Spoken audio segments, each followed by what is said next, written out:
Pendengaran. Indera pendengaran kita mulai dibentuk saat kita masih berada dalam kandungan pada usia 8 minggu. Sang Pencipta menciptakan indera pendengaran ini sebagai suatu anugerah yang harus kita syukuri.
Saya menerangkan proses mendengar, ada bagusnya juga kita mengetahui bagian-bagian dari telinga, ya.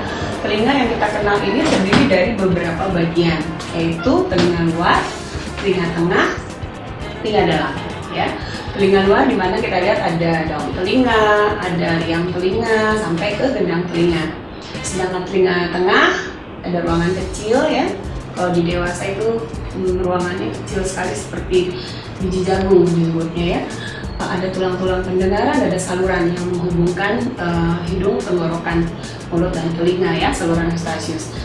Ke dalam lagi itu ada telinga bagian dalam, di mana ada saluran seperti rumah sikut ini yang kita sebut cochlea, di mana ini merupakan pusat pendengaran, dan ada yang seperti hula hoop ini merupakan kanalis semicircularis untuk pusat keseimbangan.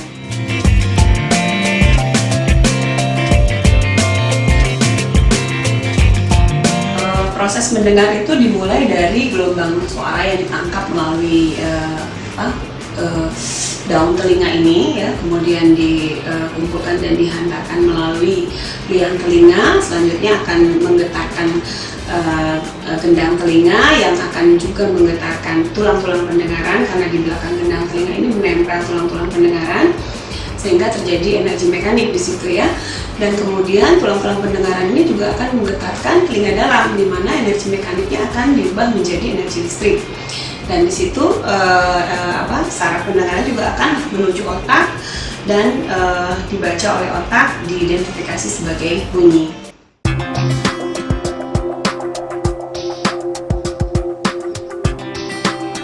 Gangguan pendengaran ini bisa terjadi pada siapa saja, ya, pada usia muda, dimulai dari bayi baru lahir, ya, sampai usia tua, bisa bersifat sementara atau permanen.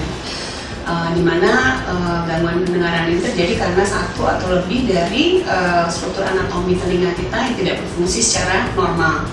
Yang harus digarisbawahi adalah apabila terdapat gangguan pendengaran pada bayi atau anak, ini akan mengakibatkan gangguan pada fungsi bicara.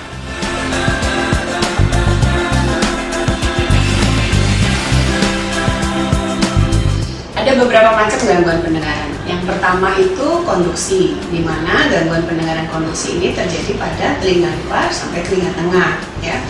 Dan ini contoh kasusnya seperti kalau kotoran telinga kita yang terlalu penuh, ya, ada infeksi di telinga luar atau infeksi di telinga tengah, atau gendang telinganya yang bocor. Macam yang keduanya adalah yang disebut sensoris, di mana gangguan pendengaran tipe sensoris ini merupakan gangguan yang terjadi pada telinga dalam, saraf pendengaran, sampai jaras pendengaran yang menuju ke otak. Penyebabnya ada beberapa, Di antaranya itu karena presbiokusis atau kita sebut biasanya gangguan pendengaran pada usia tua ya. Yang kedua karena paparan bising yang terus-menerus. Yang ketiga karena ada infeksi kongenital dapatan atau meningitis ya, infeksi pada telinga dalam atau MAMS ya, kasus-kasus morbilli itu juga bisa menyebabkan gangguan pendengaran tipe sensoris. Yang berikutnya adalah ototoksik atau obat-obatan yang bersifat racun pada telinga.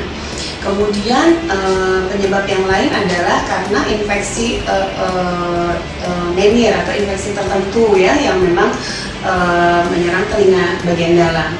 Lalu kasus-kasus seperti stroke ya, pembuluh darah yang tidak lancar ke arah telinga, seperti kasus diabetes yang sudah lama, ya itu juga bisa menyebabkan gangguan pendengaran tipe sensoris ini. Lalu setelah itu ada contohnya adalah mix gangguan pendengaran yang karena tipe konduksi dan sensoris. Hal ini bisa saja terjadi di mana misalnya pada orang usia lanjut presbiokusis kebetulan dia ada infeksi di telinga luar atau telinga tengahnya. Dan secara statistik 10% memang lebih banyak pada gangguan tipe konduksi. Ini biasanya bisa disembuhkan ya, tidak bersifat permanen. Tapi kalau yang sensoris yang lebih banyak justru sekitar 90%, ini bisa mengakibatkan gangguan pendengaran dari ringan sampai berat.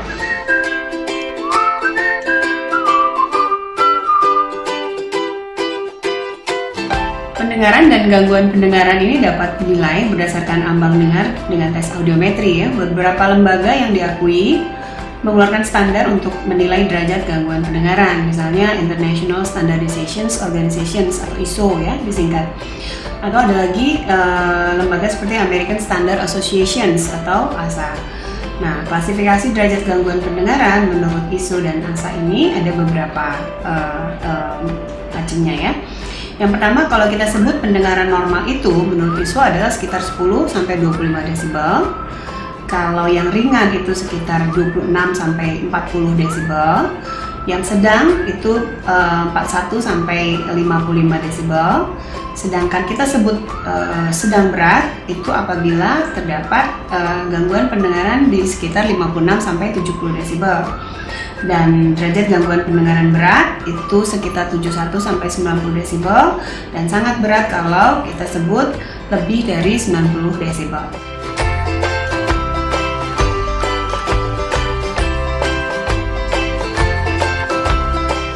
Gejala dari gangguan pendengar derajat ringan biasanya kesulitan untuk mendengar suara-suara yang rendah ya, yang pelan gitu.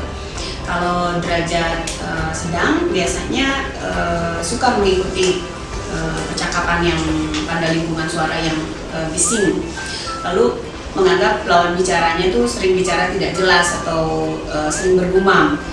Nah, pada lingkungan yang cukup tenang sekalipun dia kesulitan untuk mendengarkan suara.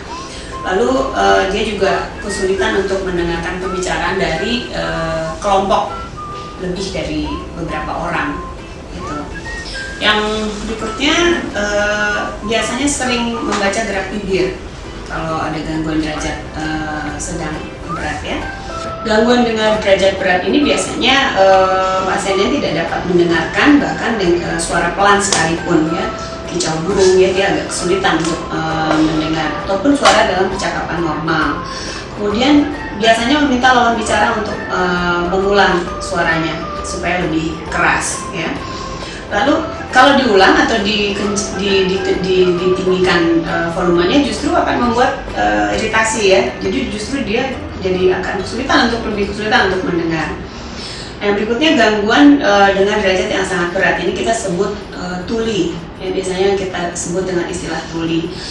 Ini sangat-sangat terganggu mendengarnya. Jadi biasanya mereka hanya bisa mendengar suara yang sangat-sangat keras seperti petasan ya, bantingan pintu, suara petir, mesin pesawat dan sebagainya.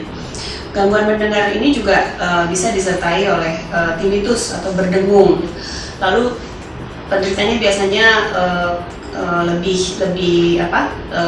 kelelahan maupun iritasi, penderitanya berusaha keras untuk bisa mendengar, jadi gampang marah gitu ya, karena biasanya karena ada gangguan mendengar itu.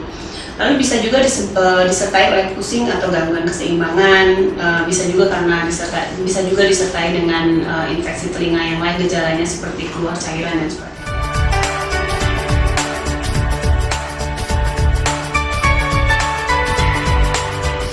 Timpanoplasti merupakan suatu prosedur operasi mikro di bagian THT dalam rangka memperbaiki gendang telinga yang bolong atau pecah.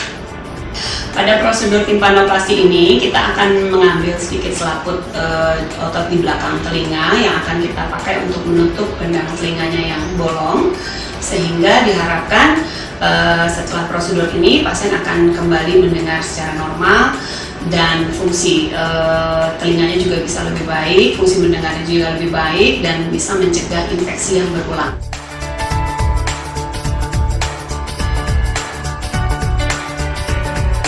Ya, diagnosis dan pemeriksaan fungsi dengar ini meliputi anamnesis ya, interview, atau menggali informasi sebanyak mungkin mengenai riwayat gangguan pendengarannya.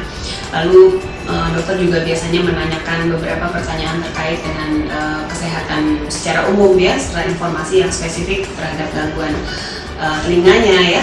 Lalu ada pemeriksaan fisik seperti otoskopi ya, video ear, otoskopi. Lalu ada pemeriksaan penunjang seperti audiometri, OAE ya, atau bila diperlukan BERA, ASSR, semuanya ini untuk pemeriksaan pendengaran secara menyeluruh, tidak menyebabkan rasa sakit karena bersifat non-invasif.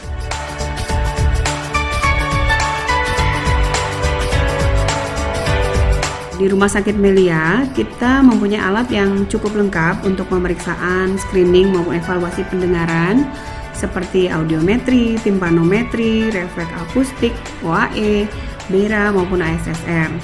Dan juga dapat melakukan terapi dari bermacam-macam gangguan telinga yang diakibatkan masalah infeksi dan non-infeksi, sampai melakukan tindakan pembedahan untuk menutup gendang telinga yang bolong atau bocor dengan prosedur timpanoplasti.